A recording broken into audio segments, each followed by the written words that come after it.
Well, good morning. Good morning. Good morning. Hey, I actually heard people say good morning back. It's awesome. Welcome, everyone. Happy Sunday. Thank you for tuning in, those who are watching us still on Zoom. We certainly appreciate those viewing, and I want to say especially we're so grateful for those who showed up today in person. It's so great to see some old friends, not just some friends who are old. Shemaine's going to be so angry that she took a day off, a day of rest today. It's so good to see some people I haven't seen in probably a year at least. So welcome. So glad you joined us. We have an incredibly special day today. We're going to open with a song called Change for the Better. It's all about spring. It's welcoming change and knowing that it's good. It's all good. Sing along. 1, 2, 3, 4.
Good morning, everyone.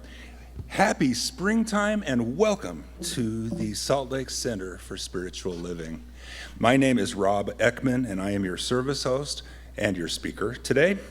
And we are thrilled that you have joined us. And we are a community that welcomes all, and we are happy to be offering a virtual live streaming community experience this morning.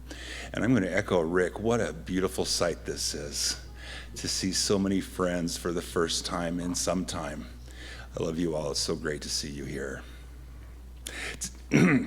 Today, our practitioner holding high watch is Katie Hernandez. And throughout our service, Katie will be in prayer, knowing that the best and highest good is unfolding as we share this sacred time together. And our prayer practitioner on the stage this morning is Jim Ferris. Our center is a spiritual community that teaches a philosophy for daily living based on spiritual principles and practices that are universal among religions. We honor all pathways by which people seek to know and connect with the divine, and we work on our individual consciousness so that we can all make the world a better place. So from wherever you are, I invite you to recommit yourself to our spiritual purpose by saying our purpose statement with me. We are an open, welcoming community, celebrating our divinity, loving our humanity, and nurturing our journeys of spiritual discovery. Thank you. For all the latest information on what's happening in our center, you can visit our website, which is at www.spirituallyfree.org. On our homepage, you can submit a prayer request, see what's happening next Sunday, watch previous services, read about the folks you see up here, and read upcoming themes.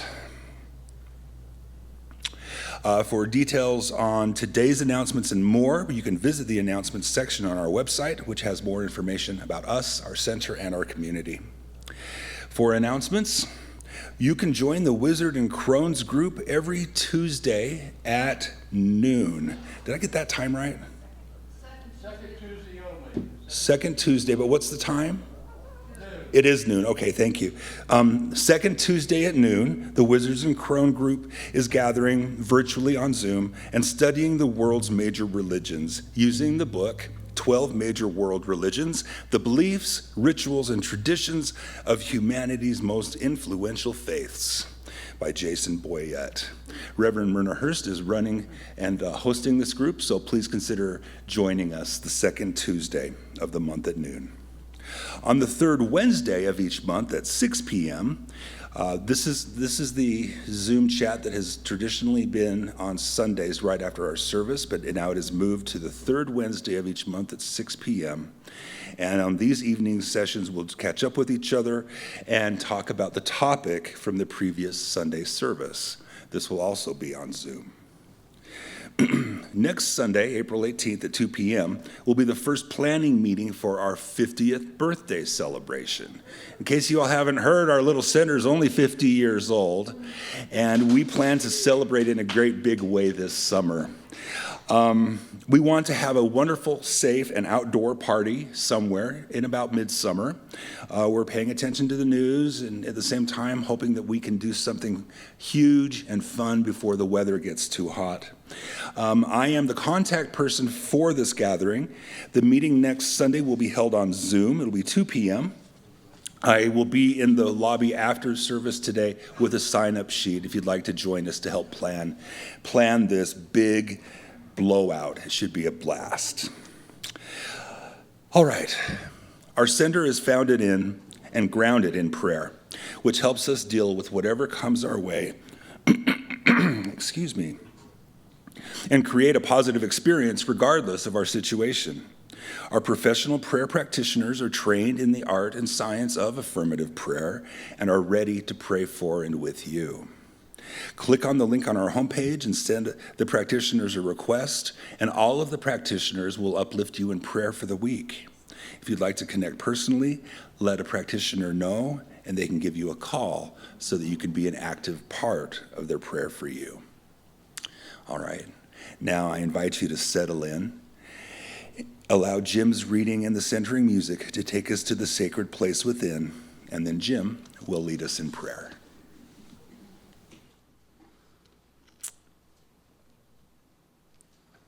Our reading today is adapted from a column called Murphy's Dogma in this month's Science of Mind magazine.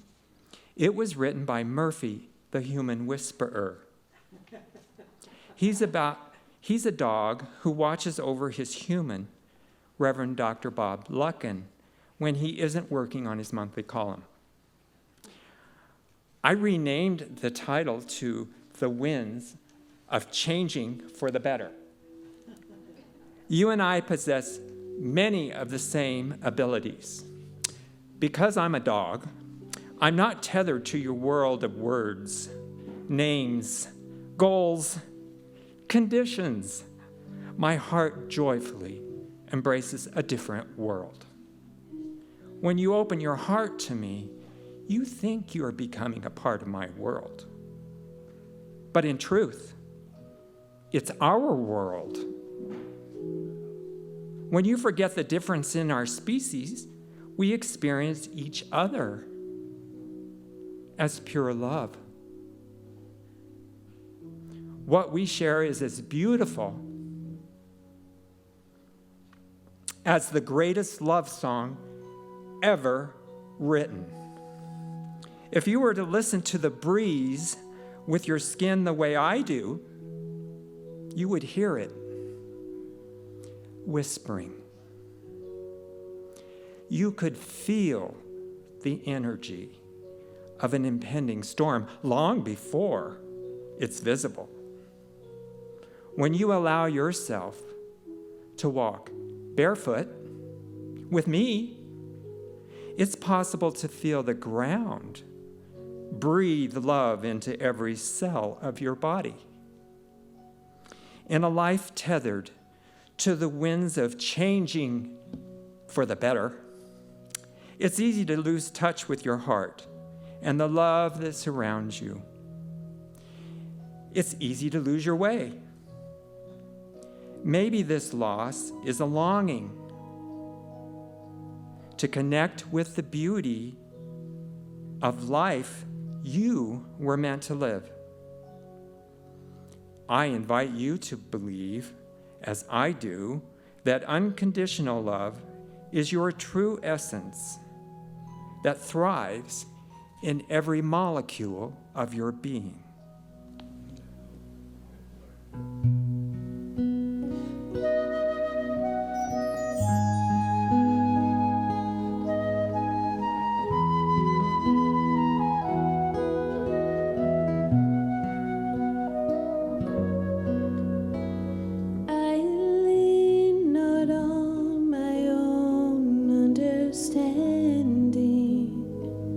My life is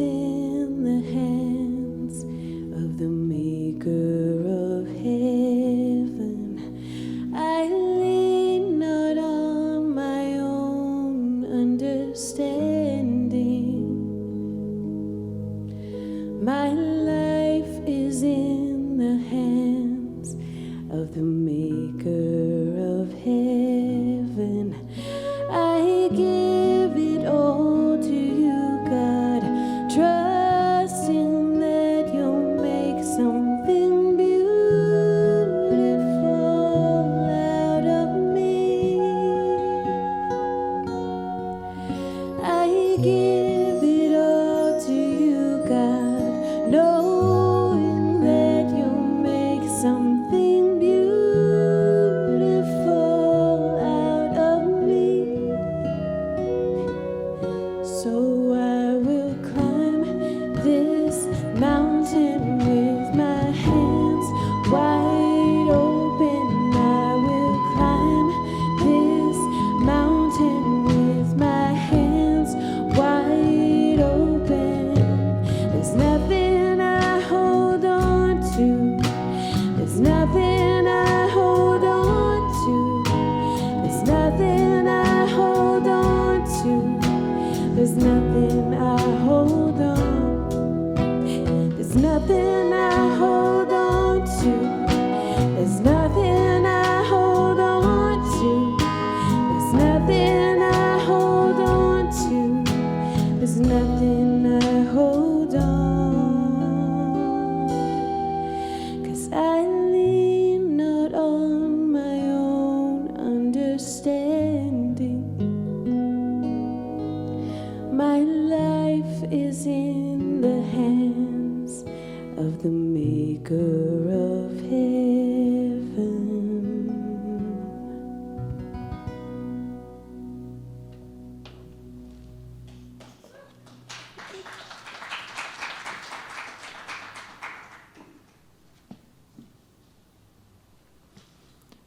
Let us all get calm and simply follow our breath. The beauty of life flows easily and effortlessly through me right now. I feel the presence of something beautiful, magnificent, greater than the peace we feel on earth, for it is a magnificent calm, incredible peace found within in the heaven of my being. This is the divine presence, the one power, the one life that breathes not only through me, but all creation. Unifying with this power, this incredible love, this magnificent life, we call abundant good from the Creator of all.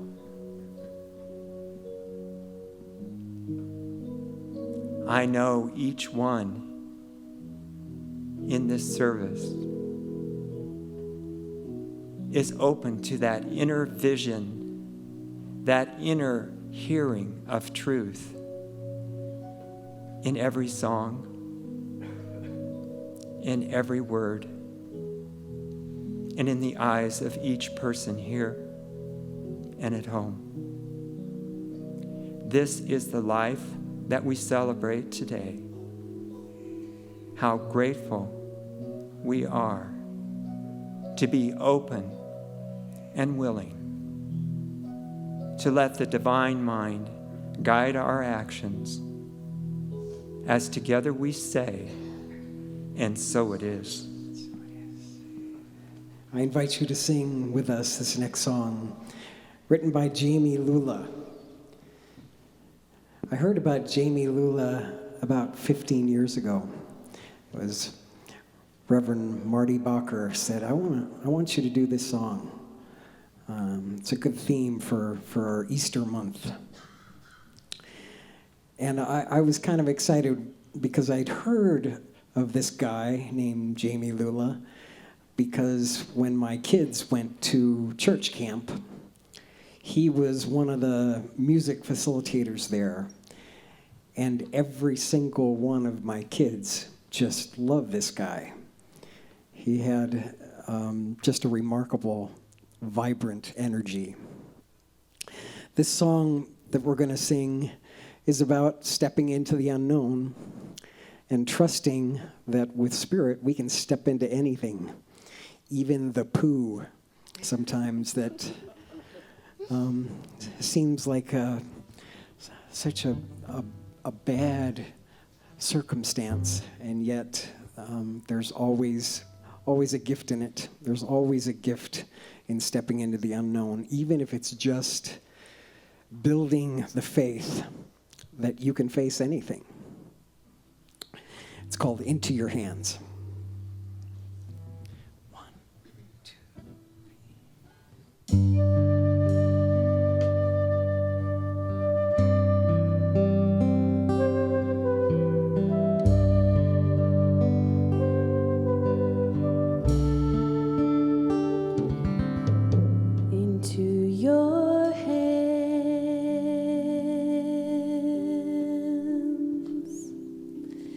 I commit my spirit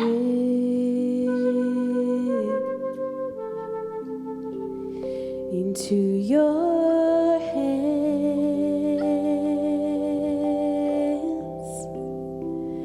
I commit my soul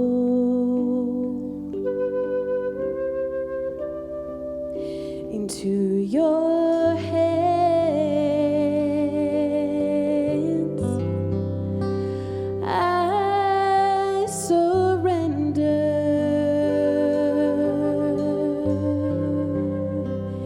Into your hands,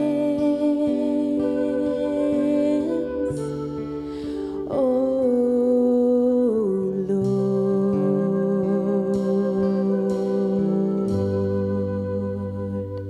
And I don't know what the divine plan is.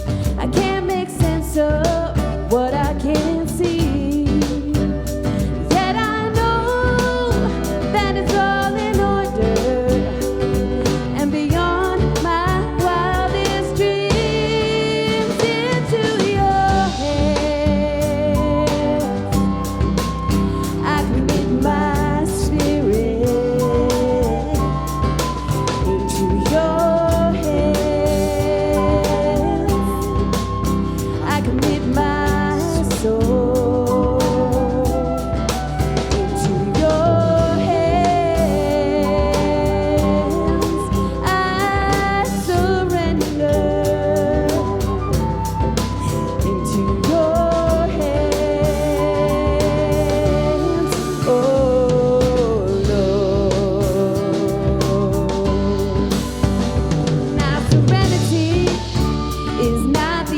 essence of life going on around me. It's the stillness I find in any moment, and the peace that sets me free. Into your hands I commit my spirit. Into your hands I commit my soul. Into your hands I surrender. Into your hands, oh Lord. Into your hands, oh Lord. Into your hands, oh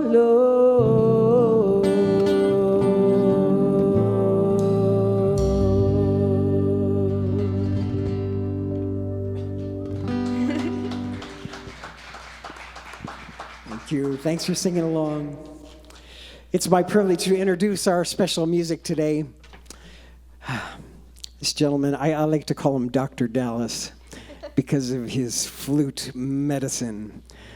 He's just a remarkable individual, so invested in his craft. He bought a new flute, I think just for this occasion, I'm pretty sure. It's a beautiful instrument. He's got hundreds, I want to say hundreds of them.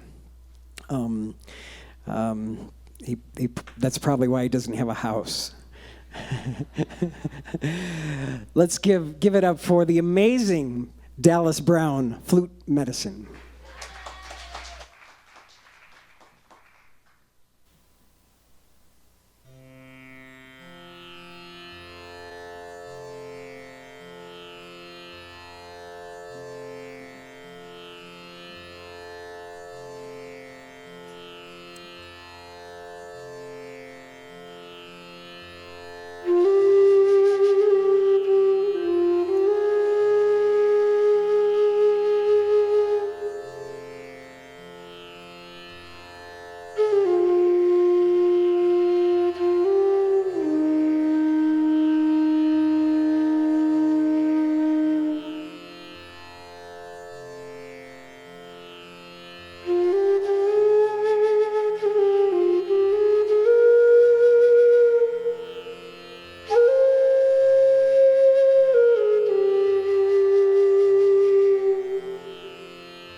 Well, good morning. Hello again.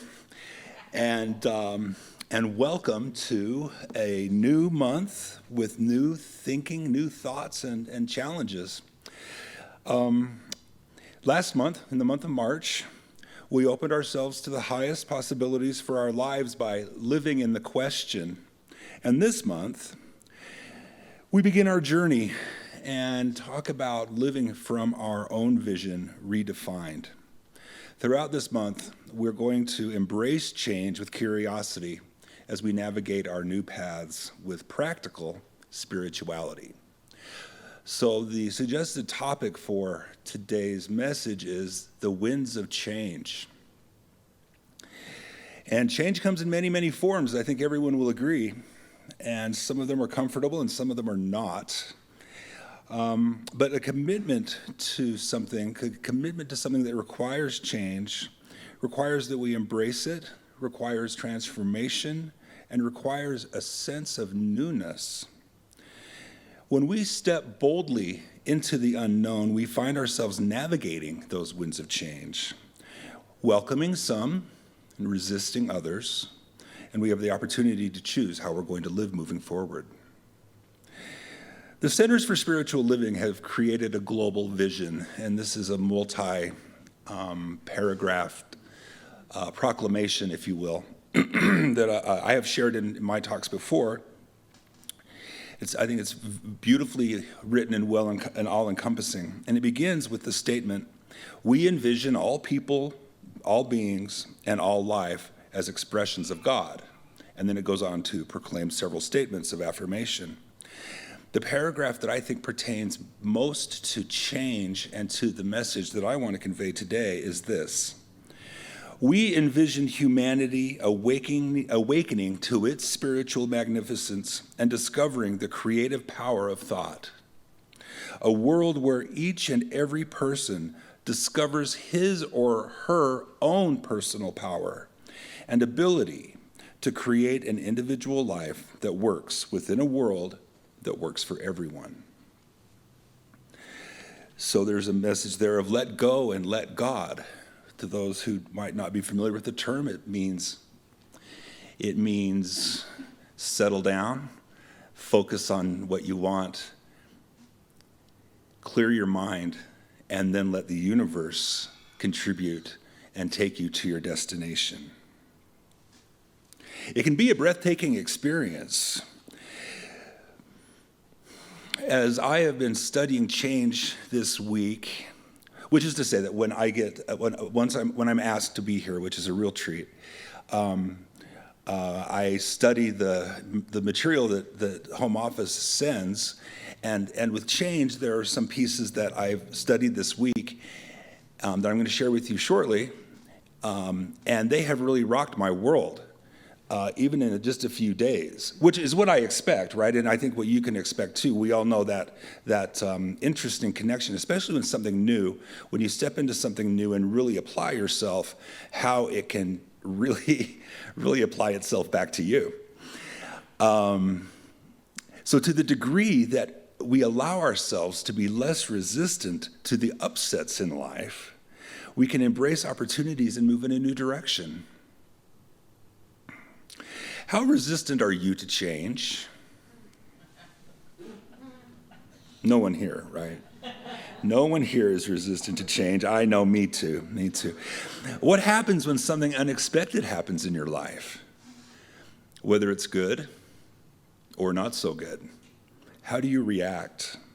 Do you face it with determination? Do you withdraw in fear? What is your status quo? Now, we have a choice to stay in the comfortable, the order that we know, or to take a step into chaos and disorder. Oof. We can open ourselves to release the blockages that we find in our minds and in our paths and make choices to create a life that works for everyone. So choice and change. Choice, that wonderful human virtue of free agency, to be able to willingly and consciously dip our ladle into the stew pot of the universe and stir. Have you ever tried it? Sure, we do it every day. We do it every day. But how many of us and how often do we do it with the deliberate intention to create a little bit of chaos or just a little bit of disorder? The universe has no choice but to be impacted by the ripples that we create, no matter how small. Judge Thomas Troward wrote in his Edinburgh Lectures, "Movement is good. Do things differently. You will create ripples in the fabric of your life. These small ripples cause the universe to react to you differently. It must. It has no choice." So as we consciously poise ourselves in the realization that we live in pure spirit, new power is born into us. And this is a profound step in the process of change because it's fairly spontaneous and it fills the void. Nature abhors a vacuum. It fills the void that we've made when we create that little disruption or that little bit of chaos. So as I've been studying this week and planning today, the term stir the pot kept coming up. But yeah, I heard you snicker. I think your interpretation of stir the pot is similar to mine. It's got a fairly cantankerous, aggravating connotation. But it doesn't have to, does it? Stirring the pot of the universe just a little bit of chaos, just a little bit of disorder. And what might happen? Well, we believe that you will find yourself renewed by divine life, led by divine intelligence, and guarded by divine love. Now, I find that last point particularly important for me because I've learned that I am a little bit more resistant to change than I thought just a week ago. But the idea that I am guarded by divine love somehow has empowered me and made me feel stronger and more capable of making decisions that I might not have been willing to make before. When we flow with the change and become less resistant to upsets, we open up ourselves to release blockages. We live in pure spirit, renewed by divine love, and protected by divine love. It may seem a lot to consider. Change is a lot to consider. And we as metaphysicians always enjoy a good tool to add to our tool belts. And one tool that I'm going to suggest to engage the winds of change is a prayer called the Welcoming Prayer. If you could cue it up on the screen, please. This prayer, I believe, was written by Mary Zurowski and is based on ideas from Friar Thomas Keating. This poem, or this prayer, and the words in it are, I can assure you, and I think you will also agree, can change the world. The Welcoming Prayer. I welcome everything that comes to me today because I know it is for my healing.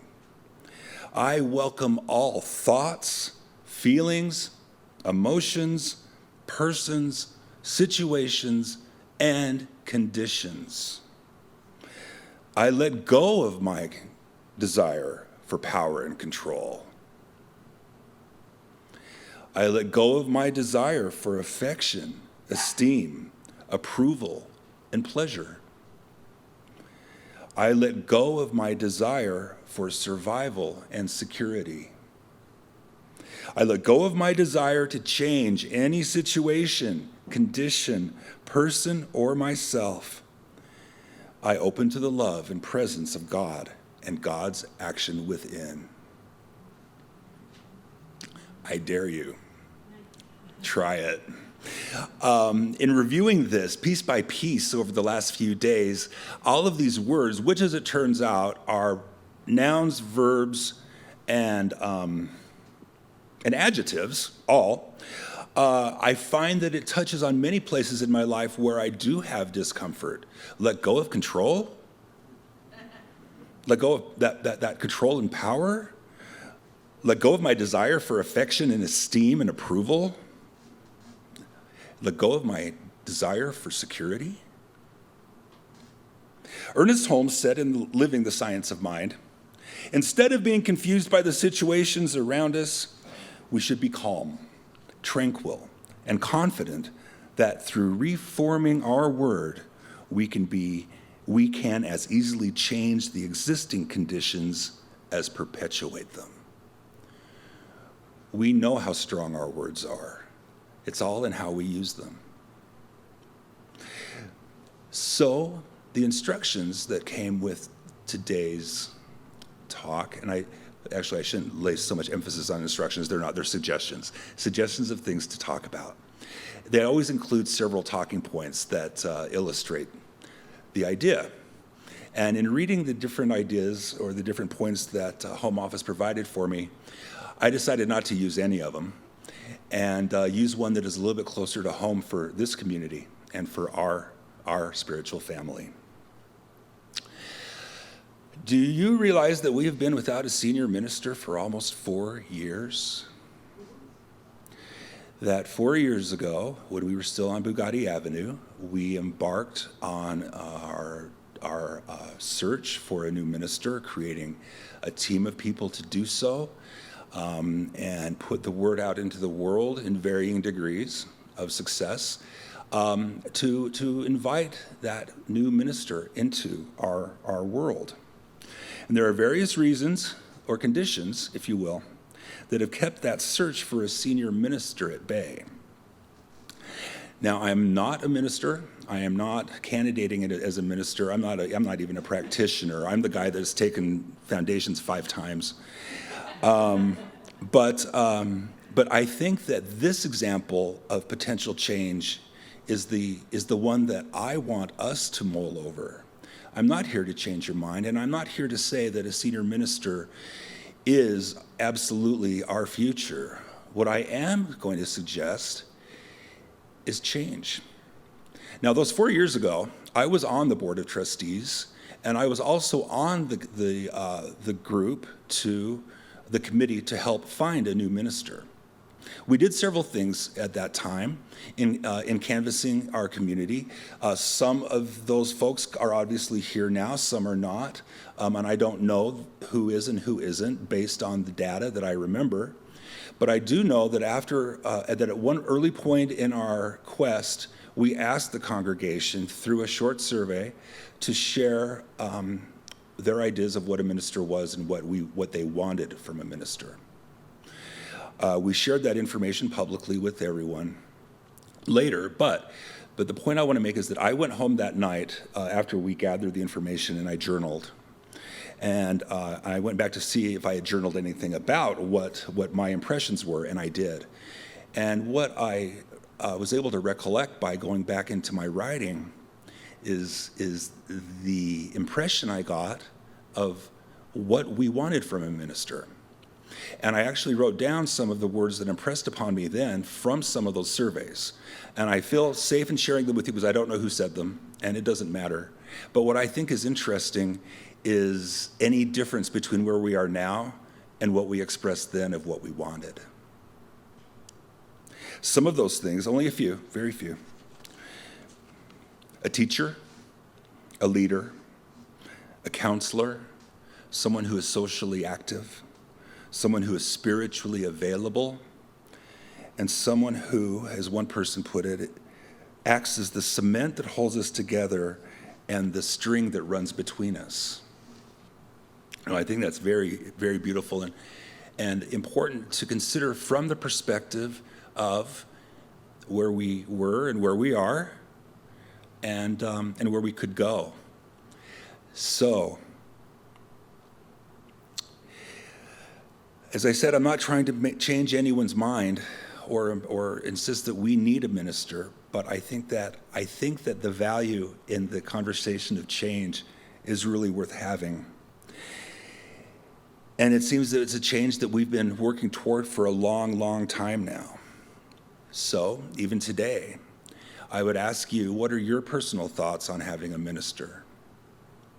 Are any of your thoughts old thoughts? Are any of those thoughts that are holding you back? Are any of your thoughts that are holding us back?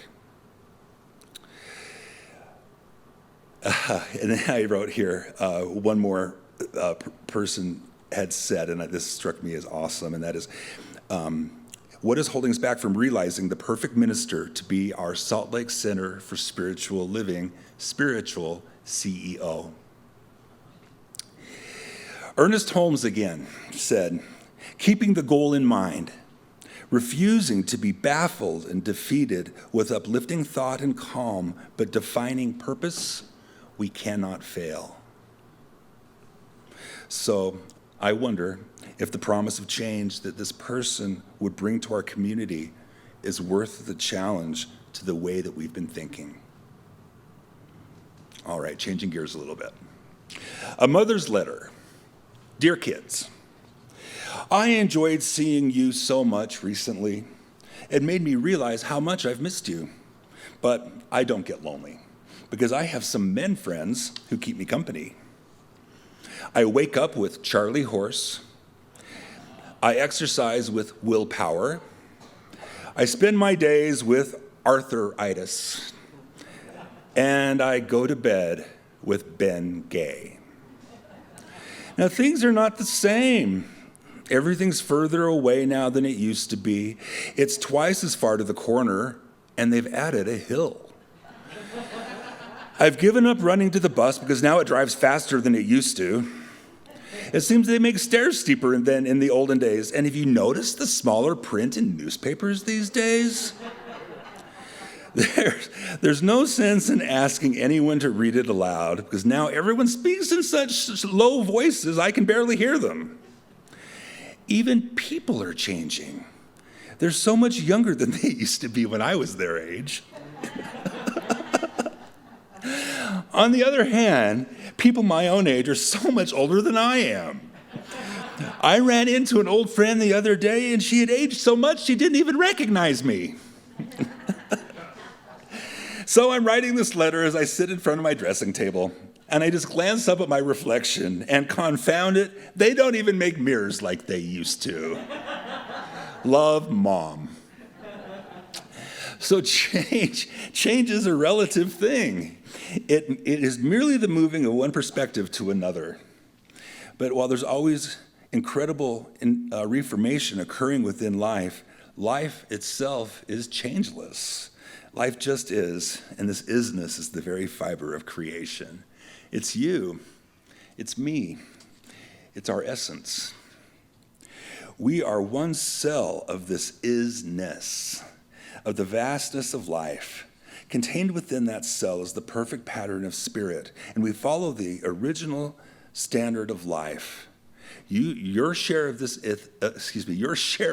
essence is just as authentic as the original prototype, which is God. Change, transformation, and even the pain that we experience is part of our evolution that leads us to wholeness. And I know that change feels uncomfortable, and what's happening in change is a shift of energy. As the Buddha taught, our suffering comes from our resistance to the shift. It's our resistance to the pain. It's not the pain itself that causes our suffering. He taught not to resist the unpleasantries of our life, but rather experience them skillfully. Much like the advice of Jesus not to resist not evil, Buddha said it is our grasping after that which we think will make us happy that creates our own unhappiness. They are what imprison us, resistance and grasping. So our personal altar call, I think altar call is fun because the word alter, change, right? So our personal altar call is to know that God within us, life within us is unalterable. And that is change. That is the change, the uncomfortable experiences. We pass through our gifts that ultimately take us back home. The change, these uncomfortable experiences. In our positive approach to spirituality, sometimes we're caught up in the notion that spiritual experience is just love, light, and harmony. But individuals who have really flexed their boundaries know that a lot of our growth doesn't feel like peace and harmony. In this perfect rose garden, we also have thorns. Let's not deny what we might call the dark side of our spirituality, and instead, ignoring the inequity of our experience, let's embrace it, transcend it. Let's answer the call to know our absolute wholeness, even in the relative experience of our life. Once we've created a change, there's really no simple way to respond to the disorder that we've just created. No simple way to respond to the forces that require us, insist that we reorder our lives and head in a new direction. My experiences with change in my life have ranged from that sense of right, appropriate action. I'm careful not to use the word power, but that comfortable place where I know I've done the right thing, even if it's a little bit bigger than I am. Ranges from that to that dizzying feeling of what in the world have I done? And where am I going to land? And who's going to save me? And what's going to happen next? One of the lessons that I've learned is to reflect on what's good or what's been helpful in the past. Remembering those bits that you got right and recognize them is a very, very powerful affirmation. And it saves us so much time in avoiding that resistance and reaction. Remember the times that you stirred the pot of the universe. Any reaction of lack or worry can hold us back and cause us to waste time and energy. So the thought of welcoming, recognizing, and honoring the things we do right in the moment is a beautiful notion. Practicing welcoming these moments into our life can be the key to bringing us back to the place of acceptance. To surrender, which then allows the wind of change to blow us in a new direction and the creative power of the universe to propel us forward on a new path. What a wonderful idea. The mystery of transformation is seen through the butterfly chrysalis. During the time that a caterpillar egg is an egg, it looks nothing like a caterpillar, and the caterpillar seems a far cry from the larva that precedes it. Do caterpillars recognize butterflies as their future selves? Do butterflies identify with caterpillars as past relations? The most mysterious phase of this shape-shifting creature's process is the chrysalis, the jade-green cocoon in which the crawling, leaf-eating caterpillar transforms into a floating, nectar-eating butterfly.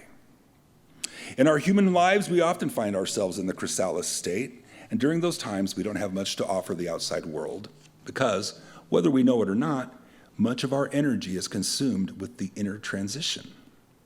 We might feel sluggish, we might feel disinterested in the outside world. We might feel impatient with ourselves, wondering why we don't have the energy we used to for our usual routines. But if we remember the chrysalis, the dark inner sanctum that provides the environment for a remarkable conversion, we can relax and let ourselves be, finding ways to support our process rather than cajoling ourselves out of it. If you see a butterfly emerging from a chrysalis, the temptation may be to help it break out. But the physical challenge of this part of the process is necessary for the butterfly to build its strength so that it can survive outside of the chrysalis. But the same is true for us. Sometimes we have to labor on our own to discover the force that we need to be our new selves in the world. Similarly, when seeing friends or family members struggling, it's easy to become impatient and want to help with their emergence, but we have to let others make their own way. Taking on the challenge of liberating ourselves directly enables us to thrive in our own freedom. Sometimes the greatest supports we can offer others and ourselves are patience and quiet confidence in the process unfolding, along with faith that the result will be extraordinary. Ernest Holmes from The Science of Mind. Nature will not let us stay in one place for very long. She will let us stay just long enough to gather the experience necessary to the unfolding and advancement of the soul.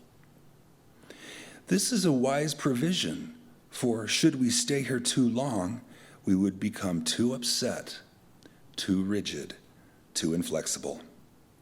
Nature demands the change in order that we may advance. When the change comes, we should welcome it with a smile on our lips and a song in our heart. Finally, just a moment of conversation about one more practice that can change you, can change the world, and that is the practice of gratitude. The practice of gratitude, the gratefulness for each condition that arises in our lives, can lead us to become more open and willing to embrace the opportunity for change. An attitude of gratitude is salutary. Being grateful opens our hearts. It's a beautiful thing. One more from Ernest Holmes. This is the greatest discovery of our time. The road to freedom lies not through mysteries or occult performances, but through the intelligent use of nature's forces and laws. That's from The Science of Mind. So, in conclusion, as you deepen your spiritual practice of welcoming everything into your life and seeing the blockages and the and disappointments as opportunities, gratefully accept them with an open heart. You surrender to the normal process of disorder, reorder, order which propels you forward in the direction of the vision of your life. This practice opens the way to embrace change with the openness, with curiosity, and renewed commitment to the vision for your life, and opens the way to make choices which are in line with that vision. Thank you very much.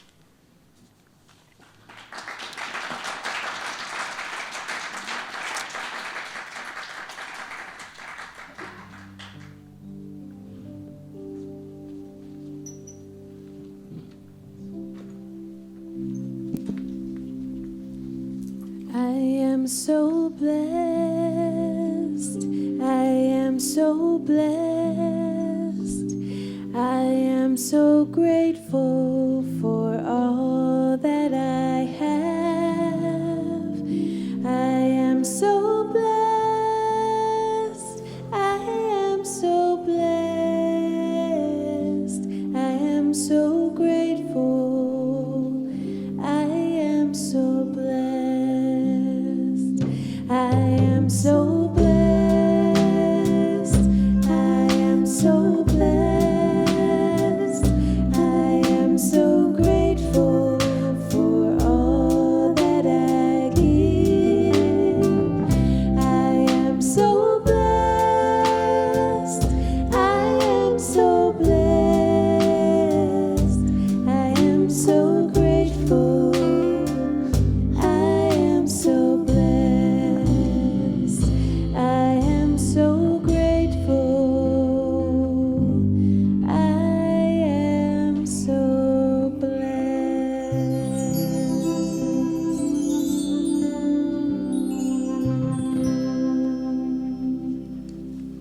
It's now time for our spiritual practice of conscious giving. We do this mindfully, celebrating the plentiful blessings that we receive from the infinite flow of divine good. With heartfelt gratitude, we participate in the law of circulation by joyfully sharing our good with our spiritual community. For those of you able to contribute, know that we deeply appreciate your financial support. You may continue to give via automatic withdrawal, text to give, or simply donate through our website, spirituallyfree.org. I now invite you, those of you here and those of you at home, to bring your gift to mind and heart and deeply feel the truth of your words as together we speak aloud our giving affirmation. Divine love, as me, blesses and multiplies all that I have, all that I give, and all that I receive. Filled with gratitude, I let this be, and so it is.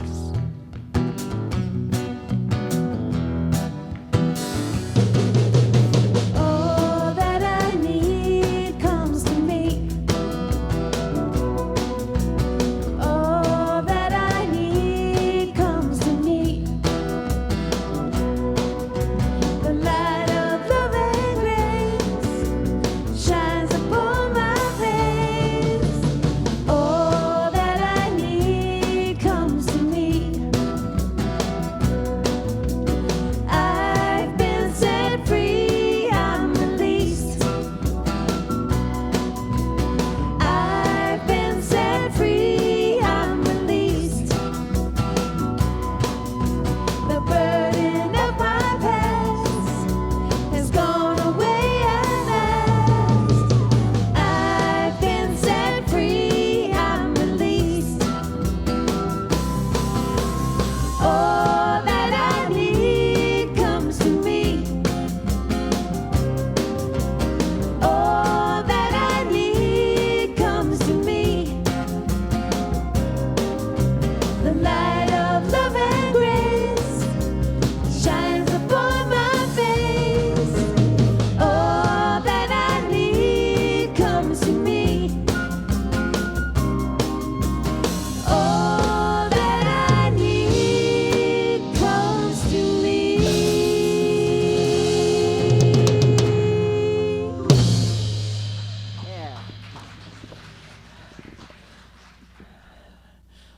Let's invite Dallas Brown back to the stage, share some special music.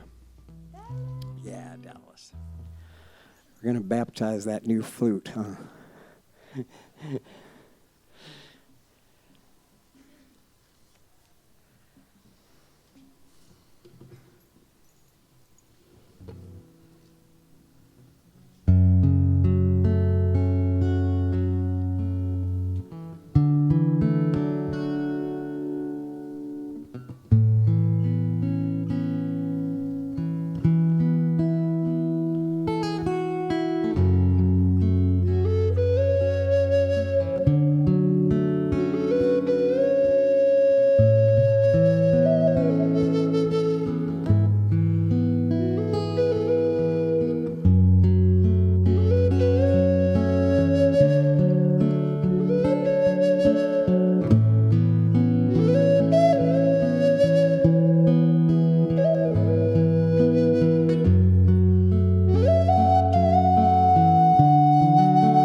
Mr. Dallas Brown. Awesome. We've come to the close of this wonderful, beautiful service day. Thank you, Rob Eckman, for a beautiful message. I was so tickled to have you read one of Ernest Holmes' quotes that inspired that opening song we did this morning, Change for the Better, talking about nature and that beautiful example of powerful change and how we resonate with that.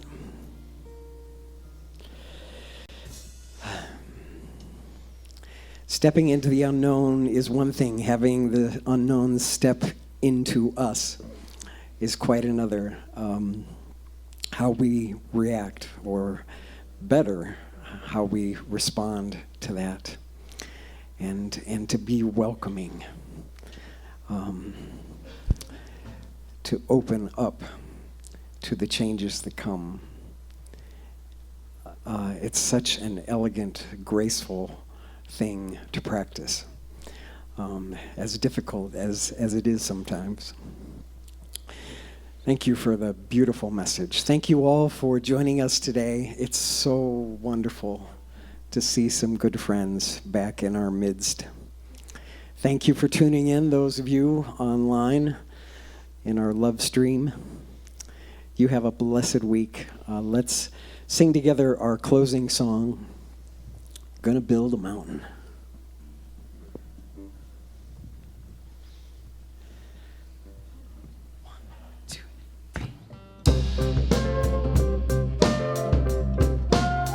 Gonna build a mountain from a little hill. Gonna build a mountain, least I hope I will. Gonna build a mountain, gonna build it high. I don't know how I'm gonna do it, only know I'm gonna try. Gonna build a daydream from a little hope. Gonna build a daydream up the mountain slope. Gonna build a daydream, gonna see it through. Gonna build a mountain and a daydream, gonna make them all come true. Gonna build a heaven from a little hell. Gonna build a heaven, and I know darn well. Gonna build a mountain with a lot of care. Gonna build a mountain and a daydream, heaven will be waiting there. Gonna build a mountain from a little hill. Gonna build a mountain, least I hope I will. Gonna build a mountain, gonna build it high. In my mind I have a vision, my mountain's gonna touch the sky. I'll take my daydream up that mountain, and heaven will be waiting there. Yeah. Yeah. Have a great week. Thank you.